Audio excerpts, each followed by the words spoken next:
You're listening to the voice of Nassau Community College, 90.3 WHPC. My name is Bill McIntyre, and it's time for this week's Long Island News, the show that talks to newsmakers and other important people from Nassau and Suffolk County that matter to Long Island and Long Islanders like you.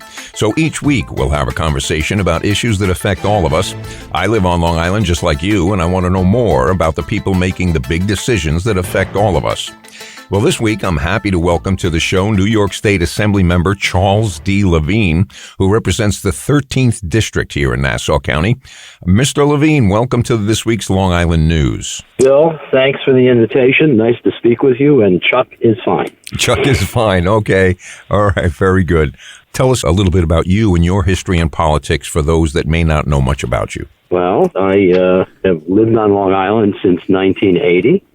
Actually, since before then, because I lived in Forest Hills in Queens, beginning in 1970. And a lot of people really don't take this into consideration, but Queens and Brooklyn are part of Long Island. We all live on the same island. Right. I was a public defender, then was in private practice of law and specialized in municipal law. I represented my little city of Glen Cove and practiced complex criminal defense law as well in the state and primarily the federal courts in the metropolitan region and throughout New York State and elsewhere.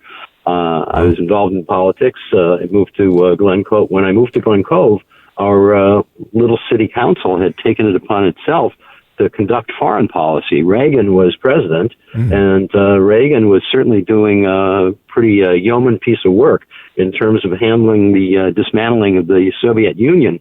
But our city council had decided, and this is after my wife and I had bought our home and in Glen Cove, and I was struggling to pay the mortgage. Our city council decided it wanted to take foreign policy upon itself, and they kicked the Russians off our beaches and tennis courts. Yes. Many people were referring to shutting down the Russian embassy in Glen Cove.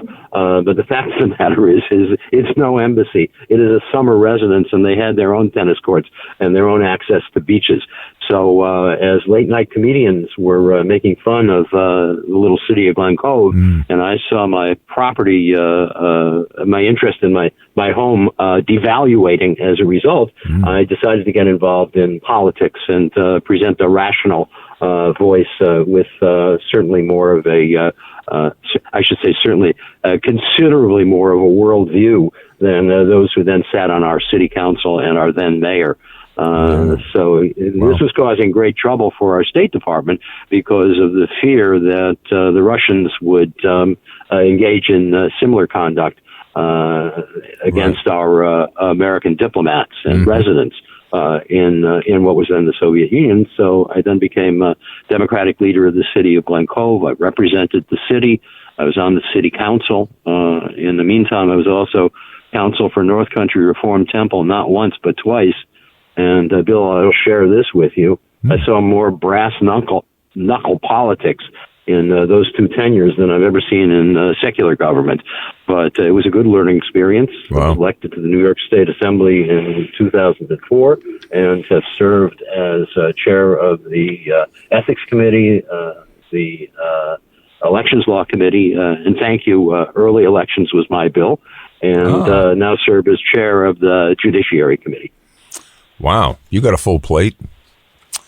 Well, I hope I haven't bored you completely into a coma. No. I remember that issue with the what they were calling the Russian embassy. That was... It was populism. It was cynical self-promotion, and it endangered the good name of the entire community. But that is what demagoguery is all about, and I detest demagoguery. Yeah. Well, I think, you really hit on a big issue there. And interestingly, you're the chair of the Ethics Committee in... I served as chair of the Ethics Committee and then served as chair, and I'm still on the Ethics Committee, which is the only truly bipartisan committee in state government. Right. And then I was chair of the Elections Law Committee at a very exciting time because we were making a lot of changes to bring elections law into the 21st century. which is many interesting controversies, and trying to make sure that more people could vote, which I always thought to be the heart and soul of democracy. But some of my colleagues don't share that same view. Yeah, no. There's always a faction that's trying to stop people from voting, and then the faction that will help people to get that done. It's democracy. Yeah. Well, it's funny. I found myself in the last few days quoting Mr. Rogers. Because he said, look, his mother told him, look for the helpers. Yes.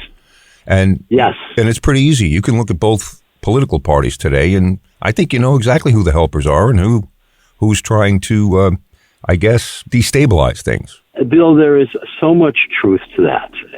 I am quite close with Democrats, but I also have very close relationships with a surprising number of my Republican colleagues, who left to their own devices would be a whole lot more independent in their voting patterns than they are allowed to be. Right. But the fact of the matter is that we need good, intelligent, well-intentioned Republicans, and we sure need those same qualities in Democrats. Yeah.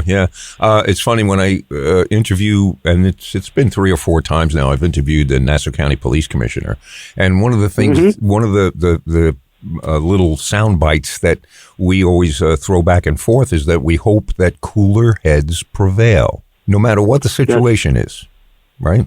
That expression is so in need today, and Pat, I consider Pat Ryder a friend and have tremendous respect for him. I think he is a wonderful professional law enforcement officer and has a keen political mind. I agree. Those are good. Those are good combinations of attributes. Yeah. Sadly, I only get to interview them in a situation like this. I'd like to get them, on the side, just sitting down and having a beer or something, and really talk about some things that don't that often would be a good experience. Yeah, Pat is a good man. Yeah, he's a good man, and they don't usually come up, those things. But okay, anyway, let me move on. So now, one of the big stories recently in the news, and this grabbed our producer's attention, was the story about how New York's legislature gave final legislative approval to repeal the 117-year-old law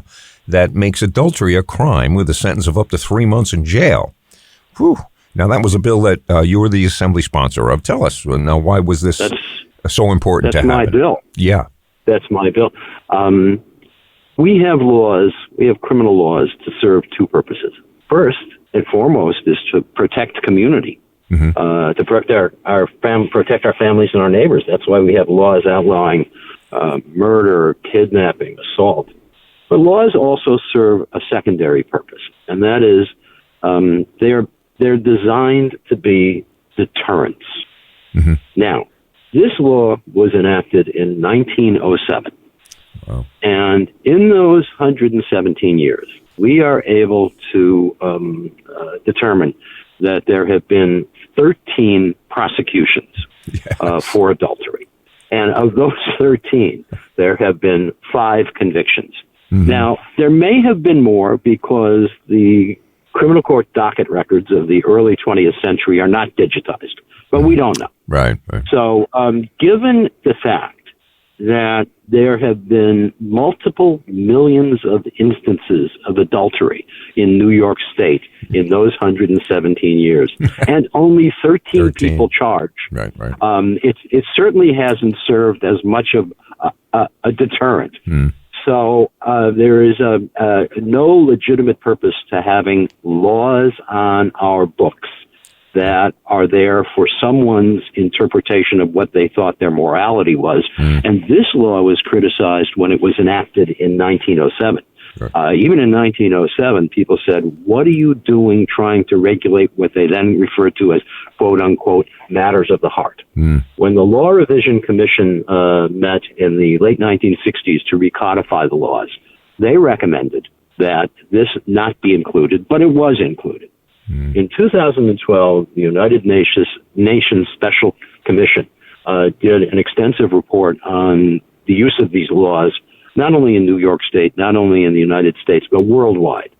And their determination, which was accurate, was these should not be illegal. This should not be illegal. Most of the people prosecuted, not only in New York, but throughout the world, are not men. They're women. Yeah. And these laws, the UN Special Commission described to us, serve to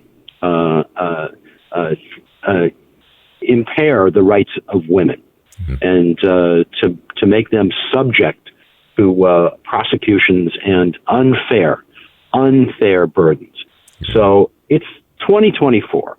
I think it's time that we moved away from enacting laws, although not all of my colleagues feel this way, that enforce their particular religious views. And of course, some of the people who voted against this would prefer to live in religious states, that's for sure, but only if they were states that enforced their own view of religion.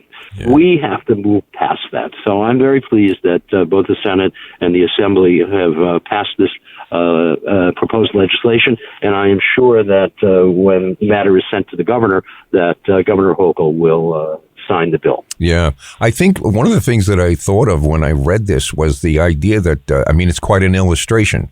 We've had a law in the books for 117 years and only 13 people were affected by it directly as far as being outside the law. Does that reflect political will to not enforce that law, or did they just not catch anybody? I know that there have been more instances of people going to the police, primarily men, and wanting their wives charged with adultery. Really? Now, very often, the police just laugh this off. Or when they interact with the district attorneys, they all laugh it off and that they are not charged. But this is an effective weapon that is not needed. Right. It's just not needed, and it causes cynicism. Oh, yeah. And the last thing we need in this day and age more cynicism, is more cynicism, because cynicism is part of demagoguery. It's an essential ingredient of demagoguery, and we all need to stand up against demagoguery. Certainly, at this whether point, it's in this point in Albany, history, whether it's in Washington D.C. or whether it's in Nassau County. Yeah, I read an interesting quote by Bertrand Russell. He said, "When fascism moves in, there are two things that will happen. First, they'll fascinate the fools." And then secondly, they'll muzzle the intelligent. And I think if you look at the landscape today, that's exactly what's going on. Well, Bill, thanks for cheering me up this morning. Yeah, I'm sorry. I know. I walk around with these thoughts in my head. We need more people walking around with these thoughts in our head. There's another piece of business that's very, very important that I've been involved in, and I want to make sure I mention this. It's called the Judicial Security Act. We know that there are lunatics. They're not even lunatics. These are sociopaths out there who should never be near a firearm. And the fact that our country enables these people to have guns, because that's what we do. This is the NRA's vanguard that's doing this. And just a couple of years ago, federal judge Esther Salas's son was murdered by some disgruntled, who happened to be a lawyer. And there have been other murders and shootings. And with what's going on in Manhattan today, in terms of the trial of the former president and the intimidation that's being employed, he and his followers thrive on intimidation and trying to scare people. But my attitude is this, that we need to protect our judges, and our judges will now, and this will be in our budget, both federal and state judges will be able to have their identifying information scrubbed from the internet. And that's a step in the right direction. Yeah. So I was curious for everybody to. Oh, I'm sorry. Go ahead. You talk about the judiciary, and all through this, the last 4 years or so, I've always been curious about how many times can you bring a frivolous case in front of the court and not get smacked down for that? Is there a limit?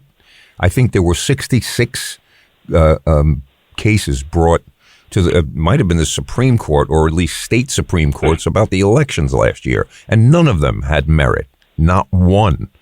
Why do they keep entertaining this stuff? There are methods that can be employed both in the state courts and in the federal courts to keep an individual, that's one person, from bringing these baseless, harassing lawsuits.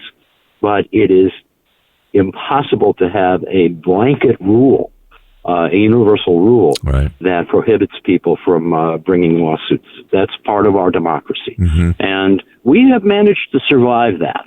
And our judicial system and our democracy has managed to self-correct over many, many years. And it is my hope that if more good people stand for justice and democracy and what's right, and the brotherhood of Americans, that we will withstand these present threats as well. Right, right.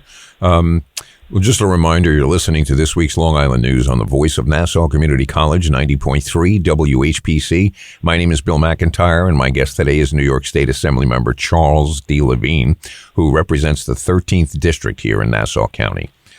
And Bill, can I interrupt to put in a great plug for Nassau Community? Yay. Because I attended Nassau Community a few years ago. I took a wonderful course taught by Kitty Archie in acrylic painting and loved every second of it. I'm a big fan of Nassau Community College, and a lot of my relatives have gone there as well. Keep up the great work. Yeah, I keep calling it the best kept secret on Long Island.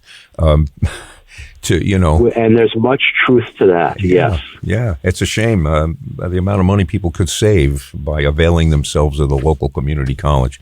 And the other thing I tell people is that everyone I know that graduated from here and then spread out across the country to continue their education, every credit from Nassau Community College was accepted at all of those schools. It is a wonderful institution of higher education. Yeah. Okay, so let's see what else we have. You're dealing. So you're in the middle of the state budget hasn't been passed yet, right? We are winding down. We have passed 4 or 5 bills already, and we will pass another 4 or 5 today. We'll be here late, but that's what's required in order to consider all these legislative measures, because that's what the budget is, just a bunch of proposed pieces of legislation. Right. And as we speak, I'm driving over to the Legislative Office building in the Capitol to vote on more of these measures, and we will finish today. Well, I've been seeing a lot of commercials on TV accusing Governor Hochul of defunding Medicare or messing with it somehow. Is there any truth to that rumor? Well, for many, many years, Medicaid especially has not been fully funded. And Medicaid, of course, is a federal and state funding program. We're going to make some progress in terms of providing more funding for Medicaid this year, and we hope we'll be able to continue that. When the budget was first proposed, I shouldn't say proposed, was being formulated, it was last summer. And I don't know if your listeners will recall, but last summer we feared that we were going into another major recession. So the initial budgetary plan of the governor was based on considerations of revenue coming into the state. And because of the recession fears, the initial budget was very constrained in terms of spending. Now what has happened is that New York is rebounding from the COVID crisis very, very strongly. And some great things are happening in New York State. Micron, major manufacturer of chips, is investing billions in New York State and investing them in upstate near the Syracuse area, which is a good thing, because for many, many years, as we have lost population, we have primarily lost population from our upstate regions, right, where the economy has really, really suffered. So New York State is rebounding. There's a lot that's going on in New York State that is very economically promising. Mm-hmm. And, of course, the more economic viability upstate New York has, that means the less of a tax burden the rest of us have to carry in order to be able to provide for the services necessary for the people in upstate New York. And just by way of example, we will spend this year record amounts on public education, which is a good thing, because that keeps people's property taxes down. But we have also had to pay on a statewide basis to keep upstate schools running, because they have lost so many people, so much population, so great an amount of population, that they simply don't have the tax basis to be able to provide for their public schools. So anytime something good happens economically any place else in New York other than Long Island, that helps us as well. Yeah. Well, I have an aside to Medicare now is supposed to be basically medical coverage for old people. Yes. The thing that kind of gets my goat is if it's supposed to be for old people, it does not cover eyeglasses, does not cover teeth, does not cover hearing aids. 3 critical things most old people would like. Well, where is that? That would be changed on a federal level, wouldn't it? It would require federal and state cooperation. Both, huh? Mm. Yes. Okay, which is possible. Yeah. If there's a more responsible federal government, I should say a more responsible federal House of Representatives and Senate, we could do a lot. Oh, yeah. A lot to help. Yes. Well, that's why, you see these things happening in the disingenuousness of, you have a group of people that refuses to vote on a bill and then goes on television and tells you that the other side is the ones that didn't do anything. So, Bill, I just want to share this with you. When I was a young public defender, many times either the prosecutors would accuse me of doing stuff I wasn't supposed to do, or I would accuse them, and at times I would accuse them of lying. And the judges used to tell me, no, you can't say that. And I'd say, what am I supposed to say? Yeah, right. And I was told, you have to say they're disingenuous. So I agree. Right. I agree. There's a lot of disingenuousness going on. Can I translate?